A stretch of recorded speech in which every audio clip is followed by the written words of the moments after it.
لا يدخل الملائکۃ بیتا فیہ کلب ولا تصاویر او کما قال علیہ السلام۔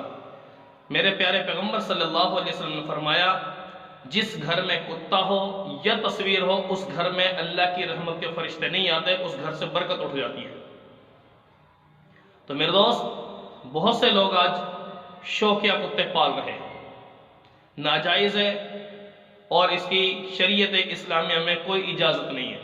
آج میرا مسلمان بڑے فخر سے کر رہا ہے یہ کام، حتیٰ کہ ان کتوں کے ذریعے سے پیسہ کمایا جا رہا ہے، جوا لگایا جا رہا ہے، کتوں کی لڑائی کروائی جاتی ہے۔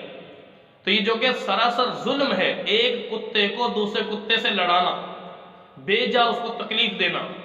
اور میرے دوستو دیکھا جائے تو میرے نبی صلی اللہ علیہ وسلم نے اس کتے کی حقارت اتنی بیان کی ہے کہ لوگوں کے اندر جب یہ عادت بن چکی تھی، عرب کے اندر یہ معاملہ تھا، کتے بڑے شوق سے پالتے تھے، تو پیارے نبی صلی اللہ علیہ وسلم نے کتوں کے بارے میں حکم دے دے بھائی کتا جہاں بھی دیکھو اس کو قتل کر دو، مار دو اس کو۔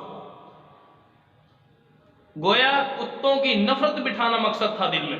جب کتوں کی نفرت لوگوں کے دل میں پیدا ہو گئی اور محبت دل سے نکل گئی تو پھر پیغمبر صلی اللہ علیہ وسلم منع فرما دیا کہ بھئی اب نہ مارو۔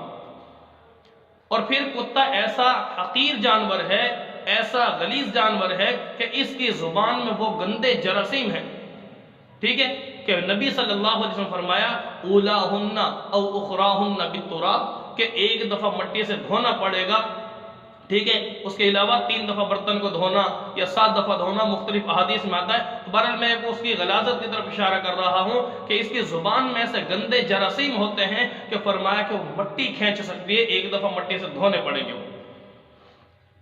اور اگلی بات، کتوں کی غلامی لوگ اختیار کر رہے ہیں۔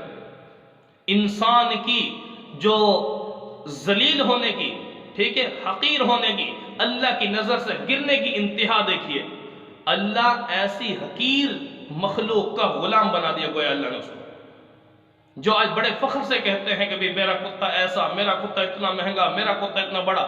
اللہ کے بندو، تم مسلمان ہو، نبی کی امتی ہو، کس غلامی، انگریز کی غلامی اختیار کرتے ہوئے تم نے کتوں کی غلامی اختیار کر لی ہے؟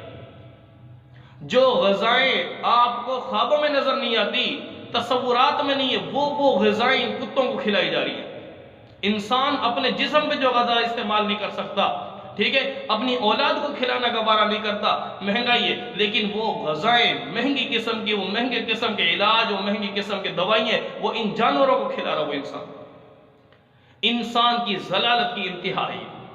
گویا رب کو کتنا ناپسند ہے وہ بندہ اپنی غلامی سے، اللہ اپنی اطاعت اور فرما برداری سے ہٹا کر کتوں کے غلام بنا دیا، گویا کتوں کی خدمت میں لگا ہوا ہے۔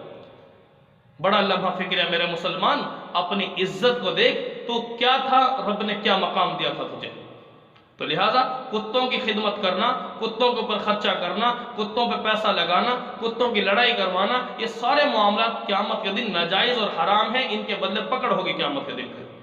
تو اس لیے میرے دوست ذرا اس بڑے جرم سے توبہ کیجیے۔